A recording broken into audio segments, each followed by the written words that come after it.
റഷ്യ-യുക്രൈൻ യുദ്ധം അപകടകരമായ നിലയിലേക്ക് കടക്കുന്നു. യുഎസ് നിർമ്മിത ദീർഘദൂര മിസൈൽ കഴിഞ്ഞ ദിവസം റഷ്യയെ ലക്ഷ്യമിട്ട് തൊടുത്തുവിട്ടിരുന്നു. ഇതാണ് 1000 ദിവസം നീണ്ട യുദ്ധത്തിൽ റഷ്യയെ ഏറെ പ്രകോപിപ്പിച്ചതെന്നാണ് വിലയിരുത്തൽ. പിന്നാലെ ആണവയുദ്ധത്തിന് റഷ്യ തയ്യാറെടുക്കുന്നതായി റിപ്പോർട്ടുകൾ വന്നു. ഉക്രൈന്റെ ആക്രമണത്തിന് കനത്ത തിരിച്ചടി നൽകിയിരിക്കുകയാണ് റഷ്യ. ഉക്രൈൻ നഗരമായ നിപ്രോയിലേക്ക് ഭൂഖണ്ഡാന്തര മിസൈൽ റഷ്യ പ്രയോഗിച്ചിരിക്കുന്നു. ആണവ പോർമുന വഹിക്കാൻ ശേഷിയുള്ളതാണ് ഈ മിസൈൽ.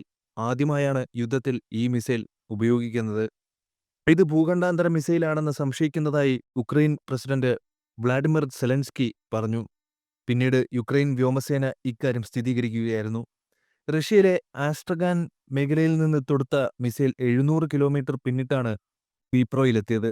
ആക്രമണത്തിൽ വ്യവസായ സ്ഥാപനം തകരുകയും തീ പടരുകയും ചെയ്തു. RS-26 റുബേഷ് എന്ന ഭൂഖണ്ഡാന്തര മിസൈലാണിതെന്നാണ് റിപ്പോർട്ട്. 12 വർഷം മുമ്പാണ് റഷ്യ ആദ്യം വിജയകരമായി ഈ മിസൈൽ പരീക്ഷിച്ചത്. മിസൈലിന് 12 മീറ്റർ നീളവും 36 ടൺ ഭാരവുമുണ്ട്.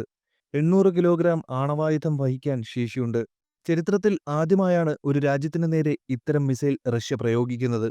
പുതുക്കിയ ആണവനയ രേഖയിൽ റഷ്യൻ പുടിൻ ഒപ്പുവെച്ചതിന് പിന്നാലെയാണ് യുക്രൈൻ ലക്ഷ്യമാക്കിയുള്ള റഷ്യയുടെ ആക്രമണം.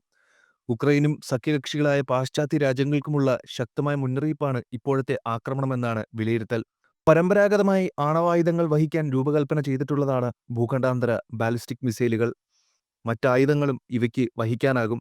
രാസായുധമായും ജൈവായുധമായും മിസൈൽ പ്രയോഗിക്കാനാകും. മിസൈൽ ഉക്രൈനിൽ പതിക്കുന്നതിന്റെ ദൃശ്യങ്ങളും പ്രചരിക്കുന്നുണ്ട്.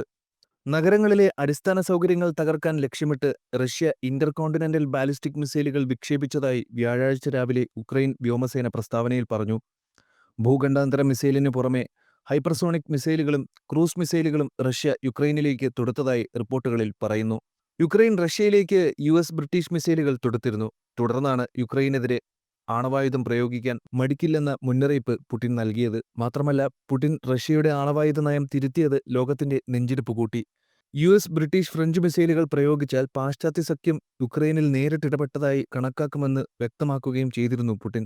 അതായത്, ഈ രാജ്യങ്ങൾക്കെതിരെയും ആക്രമണം നടത്താൻ മടിക്കില്ലെന്ന സൂചനയാണ് പുടിൻ നൽകിയിരിക്കുന്നത്. ആണവായുധ ശേഷിയില്ലാത്ത ഒരു രാജ്യം ആണവശക്തിയായ മറ്റൊരു രാജ്യത്തിന്റെ പിന്തുണയോടെ റഷ്യയ്ക്ക് നേരെ നടത്തുന്ന ആക്രമണം സംയുക്ത ആക്രമണമായി കണക്കാക്കുമെന്നായിരുന്നു ആണവനയത്തിലെ മാറ്റം. സുപ്രധാനമായ അത്തരം ആക്രമണങ്ങൾക്കെതിരെ ആണവായുധം പ്രയോഗിക്കാൻ മടിക്കില്ലെന്നും ഉത്തരവിൽ പറയുന്നു. മാസങ്ങളായി തുടരുന്ന റഷ്യ യുക്രൈൻ യുദ്ധം അതീവ ഗുരുതരമായ സംഘർഷാവസ്ഥയിലൂടെയാണ് കടന്നുപോകുന്നത്.